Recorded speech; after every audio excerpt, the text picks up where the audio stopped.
Page पर जुड़ने के लिए सभी साथियों का धन्यवाद।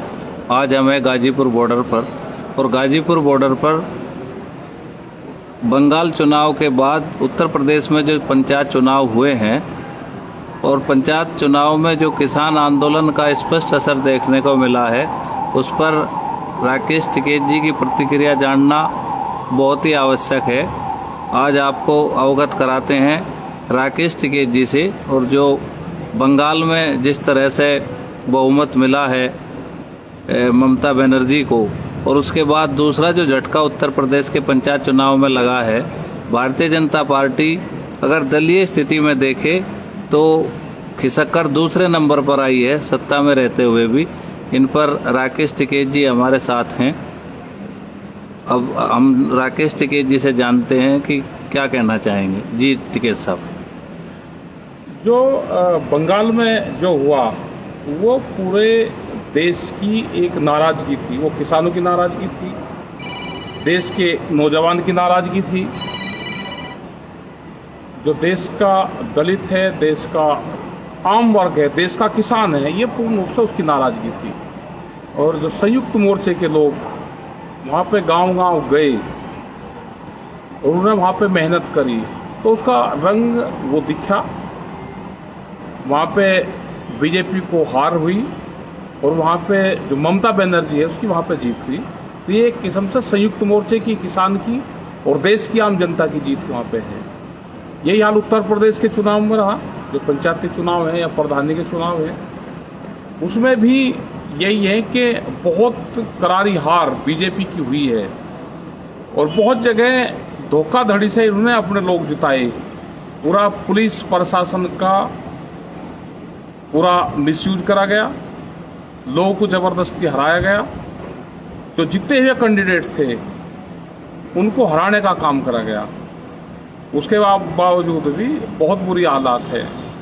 आज अब ये जिला पंचायत के जो अध्यक्ष बनेंगे, इसमें पूरे विपक्ष को एक होना चाहिए। विपक्ष एक होगा तो इनको आप मात दे सकते हो। अगर विपक्ष एक नहीं होगा तो ये फिर हावी होंगे और पूरा जो इनका पुलिस फोर्स है, जो इनको एसओज हैं, जो थाने हैं, वे पूरा जिला पंचायत अध्यक्ष का चुनाव लड़वाने का काम करेंगे। तो लोगों को डरने की, घबराने की जरूरत नहीं है। सब लोग इकट्ठे होकर इनका मुकाबला अगर करोगे तो आप जिंदा रहोगे, नहीं तो ये जिला पंचायत अध्यक्ष अपने बनाएंगे। और कम वोट इनकी है उसके बावजूद भी ये बनावेंगे, क्योंकि पुलिस फोर्स इनके हाथ में है, तो इनका मुकाबला करना पड़ेगा। यहाँ पे धरना जो गाजीपुर पे है या पूरा दिल्ली के चारों तरफ है, ये धरने चले हुए हैं। और धरने ये जब तक चलेंगे जब तक भारत सरकार बातचीत नहीं करेगी, मसलों का समाधान नहीं करेगी, ये धरने हटेंगे नहीं यहाँ से। जिस तरह से बंगाल के बाद उत्तर प्रदेश में आप लोगों के स्पष्ट अपील भी नहीं थी, बस ये था कि भाई भारतीय जनता पार्टी को वोट ना दें, क्योंकि इसमें बहुत सारे लोग लड़ते हैं, संगठन के एक जगह से 4-4 लोग लड़ते हैं। उसके बावजूद भी ये किसान और मजदूरों ने ये दिखाया है कि भारतीय जनता पार्टी के खिलाफ वोट किया है। तो ये जो नाराजगी है धरातल पे, क्या सरकार इससे घबरा कर अब किसानों की मांगों को पूरा करने के लिए कोई कार्य करेगी, ऐसी कोई उम्मीद है? अब उम्मीद है कि सरकार अब बातचीत जरूर करेगी सरकार। और अगर सरकार बातचीत अब भी नहीं करेगी तो ये आंदोलन तो खत्म नहीं होते, आंदोलन तो चलते रहेंगे। क्योंकि देश की आज़ादी की जो लड़ाई थी उसके आंदोलन 90 वर्ष चले, तो किसान तो वापसी नहीं जाएगा। किसान तो लड़ाई लड़ेगा और पूरे देश के हालात बहुत खराब है। पूरा देश को आधा देश इन्होंने बेच लिया। जो बड़ी बड़ी कंपनियां थी वे ये बेचने पर लगे हुए हैं और ये आम जनता को पता चल गया है सारा। नहीं तो जो आपने एक फिर वही कारपोरेट की बात आती है, आप बार बार इसको कहते हो, जिन कंपनियों को सरकार बेचना चाहती थी आज वही कंपनियां जीवनदायिनी साबित हुई हैं और उन्होंने जो उनके यहाँ पे ऑक्सीजन यूज होती थी उसको मेडिकल ऑक्सीजन में कन्वर्ट करके स्टील उद्योग ने, भेल ने और तमाम जो ऐसी कंपनियां थी जो बिकाऊ थी, जिनकी लिस्ट पे थी, आज वही ऑक्सीजन दे रही हैं। तो अगर सरकार के पास ये स्ट्रक्चर नहीं रहेगा तो हालात और खराब होंगे। और कोरोना पे आप सरकार का किस तरह से फेलियर मानते हैं? कोरोना पे तो सरकार ही नहीं, सरकार ने तो हाथ खड़े कर दिए। इनके तो जो मंत्री हैं वे हॉस्पिटलों में जाके लेट गए, अपने आप को कोविड का वो दिखा के और क्वारंटाइन हो गए, वहाँ पे हॉस्पिटल ले लिए। बहुत ये भ्रष्टाचार हॉस्पिटल में हुआ। अब तो ये प्राइवेट हॉस्पिटल में इसमें ज़्यादा ये हुआ है। क्यों नहीं करा जाते? क्यों इसके ऑक्सीजन के हॉस्पिटल अलग से बनाए जाते? जितने हमारे यूनिवर्सिटी हैं जो आज जिसमें बच्चे नहीं पढ़ रहे वे खाली है, उनको आप ऑक्सीजन के हॉस्पिटल बना दो। वो एक प्राथमिकता है। जब यहाँ पे ऑक्सीजन बैंक की बात आप कर रहे हैं? ऑक्सीजन बैंक जो जैसे यहाँ पे गुरुद्वारा यहाँ इंदिरापुरम में गाजियाबाद में है, ये सड़क के ऊपर करीब 6000 से ज़्यादा लोगों की जान इन्होंने बचा दी अब तक। तो हम हर शहर में उसमें बना सकते हैं, हर कस्बे में उसमें बना सकते हैं कि उसको ऑक्सीजन सिलेंडर ही तो चाहिए उनको जी। आप उनको ऑक्सीजन सिलेंडर अवेलेबल करवा दो, ऑक्सीजन बैंक आप बनाओ। जैसे श्री राम कॉलेज मुजफ्फरनगर में है या और जितने भी इंजीनियरिंग कॉलेज है उनकी बिल्डिंग वहाँ पे है, उनके वहाँ पे बच्चों के हॉस्टल वहाँ पे है, आप उसको बना दो। उसमें जो भी मरीज आ रहा है उसको लुटा दो। जो ऑक्सीजन की जरूरत है, ऑक्सीजन के बगैर लोग मर रहे हैं तो उनको ऑक्सीजन मिल जाए। आगे किसी को हॉस्पिटल में रेफर करना है वहाँ पे कर दो, उसका कोविड सेंटर नाम दे दो, ऑक्सीजन बैंक नाम दे दो, ऑक्सीजन के हॉस्पिटल आप उनको दे दो, हल्की सी उनके मेडिसिन दे दो।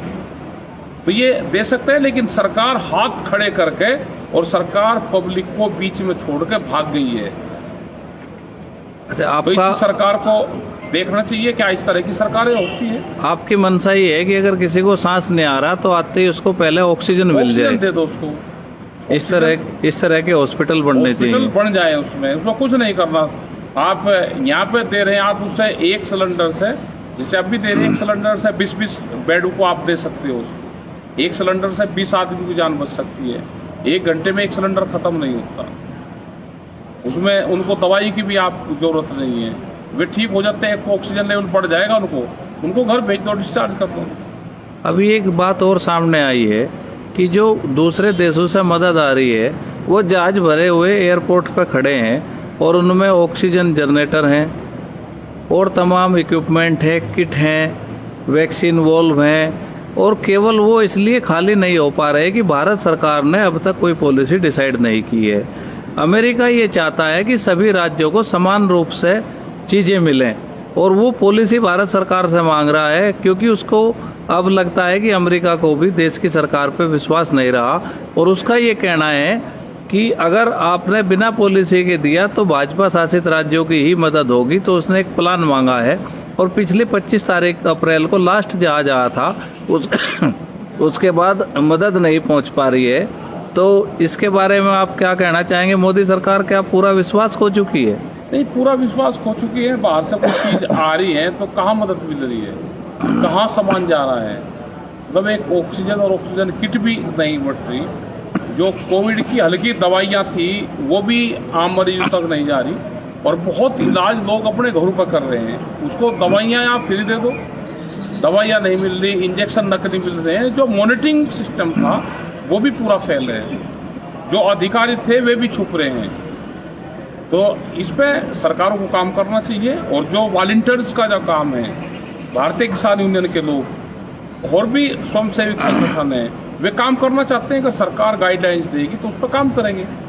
यहाँ पे भी हम दे रहे हैं, मदद करवा रहे हैं। जो लोग आ रहे हैं उनकी मदद यहाँ पे करते हैं, तो उस पर काम करना चाहिए। तो आप ये चाहते हैं कि सरकार जो है कोविड का एक सर्टिफाइड इलाज का पर्चा दवाई जारी करे, जिससे कोई भी स्वयं सहायता समूह या कोई भी संगठन जनता को उपलब्ध करा सके। अगर ऐसा नहीं होगा तो उनके ऊपर मुकदमे दर्ज होने का खतरा है, ऐसा भी आप चाहते हैं? हाँ, बिल्कुल होना चाहिए। अधिकारी की जिम्मेदारी है। वे कुछ किट बनी है और उन किट में आप सामान रख दो। एक किस्म से आप कोई भी कोविड का हो तो उसको आप दे दो। एक उसमें सैनिटाइजर दे दो, कुछ उसमें दवाइयाँ उसमें दे दो, कुछ उसमें मास्क दे दो, ये सारी चीजें दे दो। नहीं, अभी एक बात आपने कही कि बहुत सारे संगठन करना चाहते हैं, लेकिन उनको इस बात का खतरा है कि अगर किसी की डेथ होगी तो उनके ऊपर मुकदमा ना हो जाए, तो सरकार को एक सामान्य लक्षण के लिए एक पर्चा जारी करना चाहिए। एक पर्चा जारी करें, उस पर डॉक्टरों की टीम बना दो। कोई मुकदमे नहीं कर रहा। आप अगर देखोगे और डॉक्टर अगर ठीक काम करें तो कोई वो नहीं कर रहा। एक बीमारी है, इस बीमारी से सब लोग उसमें मदद करेंगे। सब लोग, आज भी तो लोग मर रहे हैं। आप जितनी हेल्प कर सकते हैं डॉक्टर, वे हेल्प करें उसमें। सरकारी अधिकारी हैं, वे हेल्प करें उसमें। अंतर्राष्ट्रीय स्तर पर देखा जाए तो जो कोविड का रिकवरी रेट है वो 99% है, यानी कि 99% लोग ठीक हो सकते हैं। तो जिस बीमारी का रिकवरी रेट 99% हो, उसको महामारी की तरह से ट्रीट किया जाना, और जितनी मौतें हो रही हैं इसका मतलब ये है कि देश में कोई व्यवस्था ही नहीं थी, इसलिए लोग मर रहे हैं। व्यवस्था नहीं है, व्यवस्था नहीं, इसीलिए ज़्यादा डेथ हो रही है। और ज़्यादातर लोग ऑक्सीजन नहीं है, उससे लोगों की डेथ हो रही है। और आज भी उद्योगों पर बहुत ऑक्सीजन जा रही है। अब तो बंद करके उद्योगों की बंद करके और ऑक्सीजन वैसे देनी चाहिए। जी धन्यवाद। हमारे साथ थे राकेश टिकेत जी, और आज कोरोना बंगाल और उत्तर प्रदेश के पंचायत चुनाव पर जो बेबाकी से बात रखी है, आपसे आग्रह है कि इसको आगे तक पहुंचाएं, और जो देश में एक संकट है उस संकट में आप सब लोग जो है साथ दें। और आप भारतीय किसान यूनियन के लोगों से क्या अपील करते हैं जी? भारतीय किसान यूनियन के लोग ये हैं कि अपने खेत को देखें, अपने धरनों को देखें, और जो लोग आज बीमारी के उनकी मदद करें, और क्या क्या उनको दवाई है वो दवाई अवेलेबल उनको जरूर करवाएं। इसमें दान पुण्य भी करें। गरीब आदमी बीमार हो रहा है, उसके पास में पैसा नहीं है, तो उसकी भी मदद करें। आज ये ना करें कि मेरे पास में पैसा है, पड़ोसी का नहीं है। आज ये समझेगा अगर पड़ोसी बीमार है तो कल मैं भी होऊंगा, तो पड़ोसी का ठीक होना जरूरी है। अगर पड़ोसी बीमार होगा तो वो बीमारी मेरे घर पे भी आएगी। तो हम पड़ोसी को ठीक करें, अपने पैसे से ठीक करें, उसकी मदद करें हर संभव। और ये नहीं होगा तो आने वाले टाइम पे ये बीमारी ज़्यादा फैलेगी और इससे ज़्यादा लोगों की डेथ होगी। धन्यवाद।